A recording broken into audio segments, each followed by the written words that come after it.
Yasmine Signey. I am a current sophomore, class of 2022 at Middlebury College. I am wearing my Middlebury sweatshirt, you can't really see it, but I'm majoring in International Global Studies with a focus in global security and a concentration in Spanish, and then an intended minor in dance, but we'll see how that goes. So I'm just here to tell you a few things about Middlebury, including the resources that are available for FGLI students, and FGLI is first generation low income students, and so I'll be telling you the resources that are available for FGLI students, as well as what academics and extracurriculars are on campus. So as for resources that are available on campus for FGLI students, we have First at Mid, which is a first generation orientation program. It's a pre-orientation program, so it happens before orientation, and so anybody that identifies as first gen is able to register for the program, and you come and you visit us for a week, and we teach you about other resources on campus that are available to you as a student and what it's like being a first generation student on campus. And so I was a member, or I attended First at Mid during my first year, and then this past year I was a peer leader, and so I was just a mentor to the first years on campus, and then next year I plan to also be a peer leader. And so that's a really good opportunity for anybody that is planning on coming to Middlebury that's first generation. If you're able to make it, I highly recommend attending the First at Mid program. It's a really good program. Campus-wide resources, we have counseling, so we have Parton Health Center, which is our health center on campus, and we have counseling that's available there, and you can go to the health center and schedule an appointment. So we have counseling there. We also have Silver Cloud, which is online counseling, which is also available, and then we have a counseling helpline, so you can call any time of the day, I'm pretty sure, and talk to someone. And if you have a counselor on campus, they'll email your counselor and they'll tell your counselor that you called. That way your counselor can do a follow-up with you, and so that's a really good opportunity that students tend to use on campus. We also have advising on campus as well, and so students have their own advisor when you come in freshman year, and then as you go along throughout your years, when you finally declare a major, you have a major advisor, and so that advisor can also help you. And so these are just a few basic resources on campus that are available to people, to everyone. If you identify as first gen low income. We also have the Anderson Freeman Resource Center, which is a building on campus that does a great job at supporting underrepresented students on campus, and so LGBTQIA plus students, minority students, first gen students, low income students, all the sorts. The Anderson Freeman Resource Center is there for you, and they're there to help you. And so we have a lot of events that happen there. We have a lot of people there that are there to help you. And so that's just a really good place to go if you need any help like that. The Anderson Freeman Resource Center is a great place to go.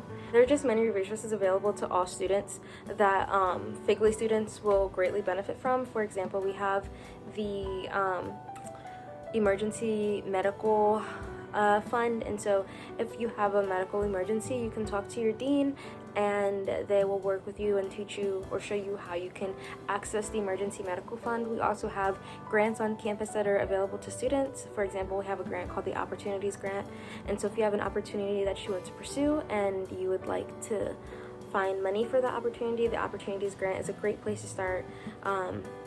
We have a bunch of grants that are available to students on campus, and they're all really helpful for people who may need them, and so those are accessible to students and they're accessible to you. So if you need an Opportunities Grant, I suggest going to or asking your dean as well, or anyone. You can ask me how to find an Opportunities Grant.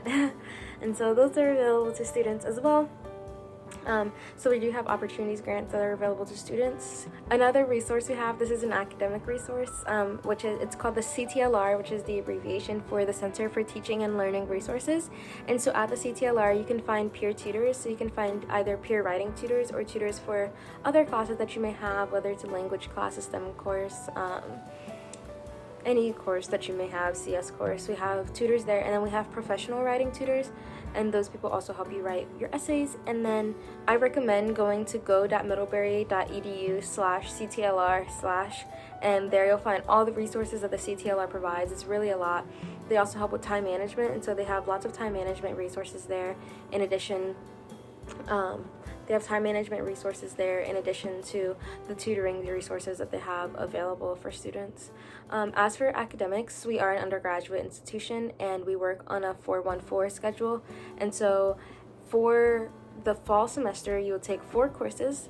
During your winter term, which a lot of students will refer to as J-term because you're only on campus for 4 weeks during the month of January, you take 1 course, and then during the spring semester, you take 4 courses. And so each semester is 12 weeks long, except for the winter semester, which is 4 weeks long. And we call it 414 because you take 4 courses in the fall, 1 course in the winter, and then 4 courses in the spring.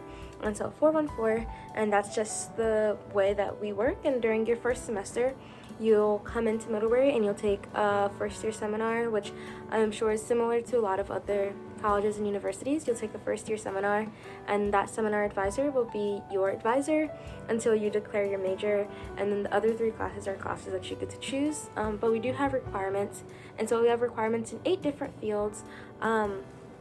Those fields include like philosophy and religion. We have art, a deductive reasoning course, which could be like a math or a computer science course. We have we have a history requirement. We just have 8 different requirements, which I will send the link, so hopefully the link will be linked down below. And those are just different requirements that you have. And we also have to have requirements. Oh, foreign language is also one, but we also have to have requirements in different countries. And the way it works is like you focus on different regions, and so you have to have requirements in 4 different regions in 7 out of the 8 different gen ed requirements. And then you have to have 2 college writing courses and then 2 physical education requirements, which sounds like a lot, but it's really not that bad. And so we have requirements in those courses, which can seem like it's a lot, but a lot of people tend to finish their course requirements by the end of their freshman year, sophomore year. A lot of people tend to wait for their physical education requirements, but you can get those out easily as well. And we also have, during our winter term, we have workshops, and so these are called winter term workshops, J-term workshops, where you sign up for a course, and these are usually fun courses. For example, I took handstands and tumbling. There's a voguing course. There's one on the history of the rise and fall of Whitney Houston, and these are just fun courses that you can also get credit for, and a lot of them you can get PE credit for, and they're a lot of fun. And because they're only during the 4-week semester, the 4-week term, those are easier to get done. So that's when a lot of people tend to get their physical education credits out the way. Some popular classes at the school, in my opinion, a few of the popular courses that we have at our school would be, a lot of students tend to take Gen Chem 1, so General Chemistry 103, just to get their requirement out the way, their science requirement out the way. Education in the USA is an education class, which is amazing, absolutely amazing. Students love that course. Introduction to Dance is very popular as well. And I'm not sure what other popular courses there are, but I know those 3 are courses that a lot of people tend to take. And they're all super different, like education, STEM, and then dance. But those courses seem to be very popular among our students. And as for class size, Middlebury, I would say that our classes are small. And I would say that a class such as, let's say, the Gen Chem class is very big. But there's only 60 students in that course. And so a lot of people are like, 60, that's so small. But at Middlebury, 60 is big because the ratio is so small. And so classes tend to be really small unless there's a lot of people in there and it's 60 people and it seems like it's really big, but that's just as big as your biggest class will get. My smallest class had 11 students. And so classes are really small at Middlebury, and it's really nice because you get to know everyone in your course. In your smaller courses, you get to know everyone, and it's really nice. And it's also just easier to get to meet the professor. Professors are always open to meeting with students, either during their office hours or you can set up an appointment with them. And so they're always like willing and helpful to meet with their students, and they're so nice. And it's very easy to talk to professors. And I would highly recommend trying to create student-professor relationships when you're on campus, in contacting your professor either through email or just showing up at their office. They're usually there during their office hours, and the professors are really easy to reach.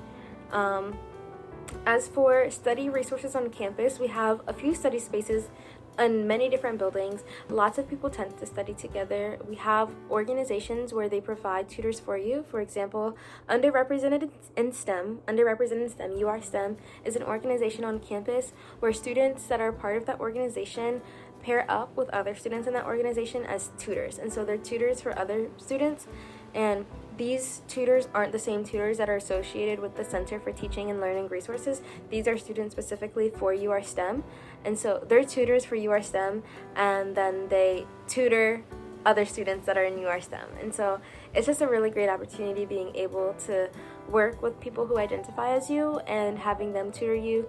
It might make it a little less daunting, and you honestly might learn better with them around. And so it's just a really good opportunity, just having resources like that on campus.